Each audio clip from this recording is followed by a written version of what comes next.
제주 4.3 평화공원을 찾아 4.3 희생자들께 참배했습니다. 다시 한번 희생되신 분들의 명복을 빌며 유족들의 아픔이 치유되기를 간절히 바랍니다. 77년 전 제주에서도 독재자에 의해서 불법 계엄이 선포됐습니다. 제주도민에 대한 잔인한 살상 행위가 자행되었습니다. 국가폭력에 의해 무고한 도민들이 목숨을 잃었습니다.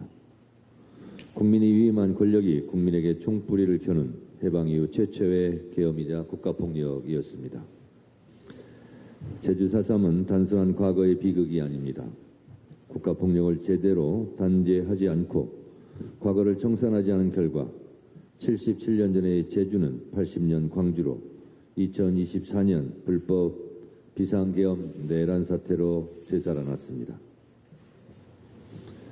오늘의 죄를 벌하지 않는다면 내일의 범죄에 용기를 준다는 그 말이 떠오릅니다. 4.3을 기억하고 애도하는 일은 과거의 불행을 들추는 것이 아닙니다. 민주주의와 평화를 지키고 국가폭력의 재발을 막자는 것입니다. 지금 우리가 내란 청산에 최선을 다하는 일도 과거와 같은 실수를 되풀이하지 않고 미래의 범죄와 악행을 막아내자는 것입니다. 77년이 지났지만 4.3 희생자들의 명예회복과 진상규명은 여전히 현재 진행형입니다. 2021년 4.3 특별법 전면 개정으로 희생자들에 대한 명예회복이 시작되었고 직권 재심으로 지금까지 2033명의 수용인들이 무죄를 선고받았습니다. 그러나 아직도 밝혀야 할 진실이 남아있고 피해 보상이 더디게 진행되고 있습니다. 불법 부당한 국가 폭력이 다시는 이 땅에서 벌어져서는 안 됩니다. 이재명 대통령은 취임 전부터 4.3 진상규명에 대한 확고한 의지를 밝혀왔습니다. 8월 15일 국민임명식에서 4.3 유족을 초청한 것도 그러한 뜻을 분명히 보여준 것입니다. 전 오늘 4.3 평화공원을 참배하면서 방명록에 이렇게 썼습니다. 제주 돌담에 맺힌 통곡의 눈물 내란 청산으로 닦아드리겠습니다. 그렇습니다. 이재명 정부와 더불어민주당은 제주의 눈물이 다시 반복되지 않도록 하겠습니다. 4.3 정신을 계승하고 미흡한 제도와 법을 보완해 유족들의 슬픔을 보듬고 희생자들의 완전한 명예회복을 위해 힘쓰겠습니다. 사법개혁은 법관과 판사 모두가 다시금 국민들로부터 존경받을 수 있도록 되돌려 놓자는 것입니다.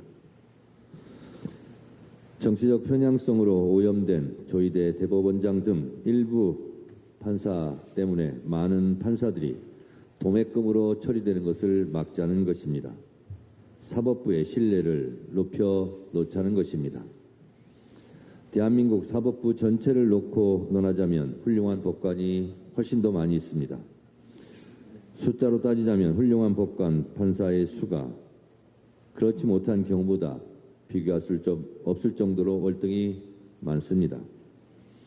그러나 사람 사는 곳 어디나 똑같듯이 비상계엄에도 침묵하고 서울 서부지법 폭동 사태에 대해서도 침묵하다가 사법개혁의 국민적 요구에만 반대 목소리를 내는 조희대 대법원장, 침대 축구같이 내란 재판을 진행하고 있는 룸사롱 접대 의혹을 받고 있지만 아직 말끔히 해결되지 않고 있는 지기현 판사 등 소수의 구성원이 조직 전체를 망가뜨리고 있습니다.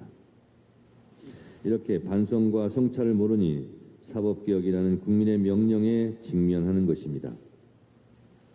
지난번 서울중앙지법 김주옥 부장판사의 통렬한 조희대 사퇴 촉구하는 글을 소개시켜드렸는데 오늘은 서울중앙지법 송승영 부장판사의 내부 비판을 소개해드리도록 하겠습니다.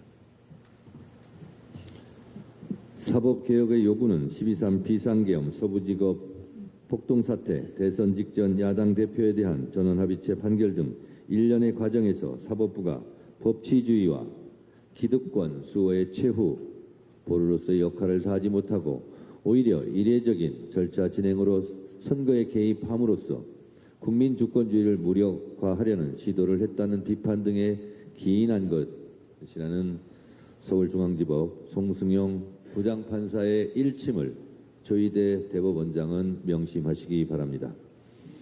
국민들은 과거 독재 정권 시절 권력에 굴복하지 않고 사법권 독립을 지켜낸 판사들을 기억합니다. 사법개혁은 법관과 판사로서의 자존심을 회복하고 다시금 존경받는 직업으로 되돌려 놓자는 것이지 결코 사법권 독립을 침해하자는 것이 아닙니다. 법관과 판사들이 과중한 업무를 덜어내어 더욱 국민 가까이에서 호흡하고 국민 눈높이에 맞는 판결을 내릴 수 있도록 기반을 마련하자는 것입니다.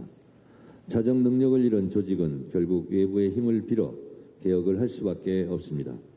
법원 스스로 내부의 목소리에 귀 기울여 사법개혁의 길에 동참해야 할 것입니다. 어제 대정부 질문 과정에서 민주당 부승찬 의원의 충격적인 의혹 제기가 있었습니다. 이 의혹 제기에 대해서 조희대 대법원은 출근 퇴근에 기자들의 질문을 피하고자 마치 언론을 입틀막 하듯 출퇴근 촬영을 불허한다고 발표했습니다. 이 무슨 해괴한 발표입니까? 법원 노조에서도 드디어 못 참고 성명을 내고 있습니다. 지금 여당이 밀어붙이고 있는 사법개혁에 많은 국민이 호응하고 있고 법원은 개혁의 주체가 아니라 개혁의 대상으로 전락했다고 법원 노조는 탄식하고 있습니다. 이번 사태가 여기까지 이르게 된 것은 대법원장이 비상식적인 절차를 통해 선고한 대통령 후보에 대한 파기환송이 결정적인 원인이라고 지적했습니다. 형사소송법을 어겨가며 내란 우두머리 혐의로 재판받고 있는 윤석열을 풀어준 지기현 부장판사의 구속 취소 결정은 불신의 시작점이 되었다고 또 지적하고 있습니다. 조희대 대법원장은 검찰총장 시절의 윤석열과 점점 닮아가고 있다고도 지적하고 있습니다.